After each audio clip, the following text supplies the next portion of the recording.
Class is now in session. I'm Professor Hockey, and today we're discussing the game between the Sharks and the Lightning, in which the Sharks lost 6-3, the second game in a row that they've lost 6-3, although this one didn't include any empty nets like the game against the Arizona Coyotes did. This was a difficult game to evaluate from the Sharks' perspective, just because I felt as though there was sort of a lot of factors going against them from both the Sharks side and the Tampa Bay side. For instance, for the Sharks, of course, Marc-Edouard Vlasic remained injured for this game, and while that hasn't been so much of a detriment to the Sharks in their past few games, obviously they've won 7 of their last 8, the main reason that hasn't been a problem for the Sharks is because they've been able to lean heavily onto both Brent Burns and Erik Karlsson. Those have been sort of the two support beams of the Sharks' structure, and with Erik Karlsson, who ended up being a very late scratch tonight, the structure obviously falls apart. It can't stand on just one leg that was Brent Burns, and so 2 key defensemen missing for the Sharks seemed to equal some trouble going forward, especially against the league's best team. And some factors against them from the Lightning side was the fact that, of course, the Sharks have won the first game between these two teams, so the Lightning were going to be looking for revenge. The Lightning were coming off a loss to the Leafs at home, such that their big home winning streak came to an end.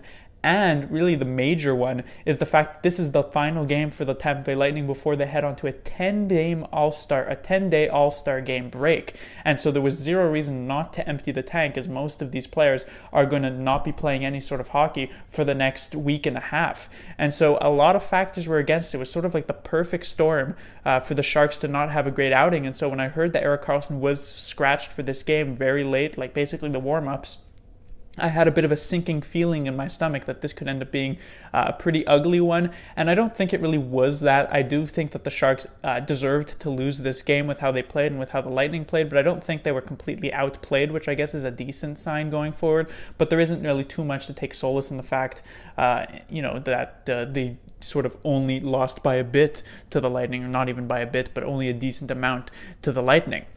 But at the start of the game, the Tampa Bay Lightning got the lead with Matthew Joseph's goal. Later on in the first period, Alex Killorn made it 2-0. But at the end of the first period, the Sharks got a power play goal from Evander Kane, and it was 2-1 heading into the first intermission. The Sharks then early in the second period got another goal from Kane, who's been very good against the Lightning this season and continues to be very good this season in this, I guess, past stretch of a couple dozen games, basically.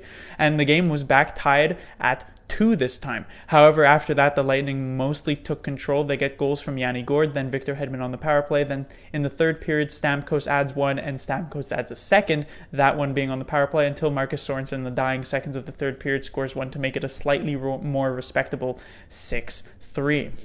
The first thing that we have to talk about has to be the goaltending.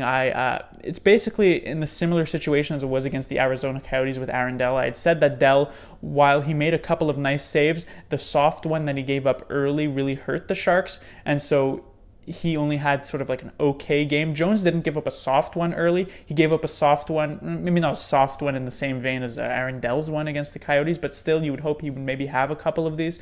The first, I would say 3, he didn't have much of a chance on, but the Hedman one, this was technically a 5-on-3 or a 5-on-3, basically 5-on-4. Hedman easily walks into the zone sort of on a breakaway.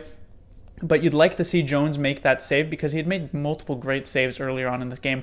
2-on-1 on Andre Palat. He made a great save on Kucherov, who came in basically all alone. And so Jones was having a pretty solid game up to that point, but he lets in the one against Hedman. I don't really blame him for the 2 against Stamkos, but still you can't really say a goaltender had a good game when he's let in 6 goals. So while the defense certainly let him down tonight, Martin Jones wasn't necessarily that great. And so it was a decently tough outing as Jones's personal winning streak came to an end. Next is Evander Kane, who's probably the main player you could talk about that had a positive game. I thought, Meyer looked okay. I thought a couple other players. I thought Brent Burns offensively looked quite strong. He was definitely getting into the play, mostly in the first period. It sort of fell off a bit after that. But I thought Evander Kane had a really solid game. He got obviously 2 goals, but he seemed to really be in it. And Evander Kane seems to step up in these games against these tougher opponents, right? The Jets, that was mostly just because it was against his former team. But, tonight here as well. And also against, I think, the Pittsburgh Penguins, he was very, very good. And as such, Evander Kane, who's been on a very massive hot streak recently. I don't know how long it is. It's probably close to about a couple dozen games. I know he has about a couple dozen points during that time. And now he takes the lead as second place on the team in goals behind Pavelski's 26. He has 19. That passed Meyer, who's on a massive goal drought. And so Kane was maybe the main forward on the Sharks. I thought that his line mates, Hurdle and Donskoy was, he did get toe dragged by Stamkos on the 5th goal, which basically put the game out of reach. But I don't necessarily blame him too hard for that one. I thought Hurdle was pretty good as well in this game, but it seemed as though most of it was Evander Kane. The final point, as it was against the Coyotes in that review, has to be Kevin Labanc. I had suggested it was a wonder if whether or not the Labanc would actually get a chance onto the first line, especially against an offensively gifted team like the Tampa Bay Lightning, and the board decided to allow that to happen, and so Labanc did start with Couture and Meier, and it worked out okay in the first period. While it wasn't sort of generating dangerous opportunities, it was still looking okay, but come second period, that's where it sort of began to fall apart. Labanc basically lost on the goal that made it 3-2 for the Lightning, the one that really started to put it, turn the momentum in the favor of the Tampa Bay Lightning, the Gord one. He then takes a terrible offensive zone penalty on a cross check for absolutely no reason onto Dan Girardi. That eventually ends up leading to Couture's penalty and then Victor Hedman's goal that made it 4-2. At that point, Labanc was kicked off the first line. He was actually kicked off any line in general for a few minutes at a point as well, until he finally returned back to the 4th line.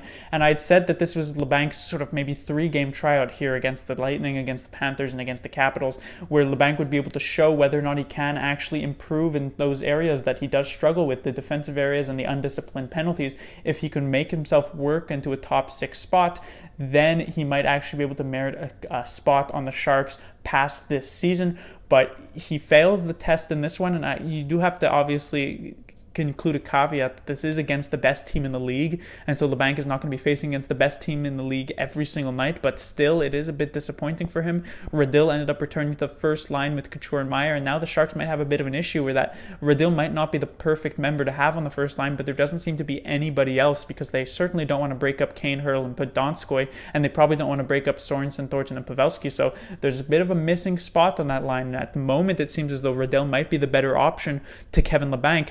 And it seems as though more and more likely that if the Sharks really want to make a real run for the Stanley Cup, it might be in Doug Wilson's best interest to try and make some sort of trade, possibly even including Labanc, to get not the best top scoring winger that's available. Let's say not that necessarily Mark Stone to pick up, because that would take a ton of resources, but some other, maybe like a Matt Zuccarello from the New York Rangers, to sort of fill a decent spot to play with Couture and Meier, because it doesn't seem like either Radil, because he doesn't necessarily have the offensive skill, or Labanc, because he doesn't necessarily have the defensive skill, would be able to fill that top line spot, which seems to be the major kink in the Sharks play as a whole, because the defense looks somewhat solid, at least it will be once everyone's back. The offense, besides that Couture, Meier, and whoever line, looks quite good as well. And Martin Jones, besides, I guess, this game, has looked quite good in the past, this past maybe 15 or so games.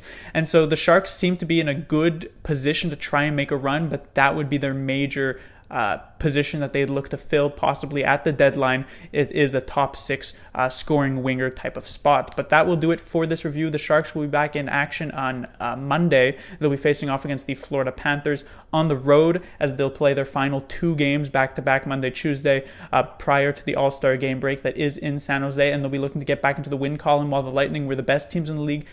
We're the best team in the league that the Sharks faced off against tonight. The Florida Panthers are one of the worst teams in the Eastern Conference. Still not a team to be taken lightly. The Panthers are coming off of a win against the Toronto Maple Leafs just a couple of days ago, so they're still a pretty solid team, and they're also coached by former Sharks assistant coach, and so the Sharks will have to be careful for that one, but it should be easier points than they were tonight against the Tampa Bay Lightning, and hopefully Erik Karlsson will either sit out those games just to see if his injury could heal, or will end up playing, and will definitely help the Sharks in that regard. Class dismissed.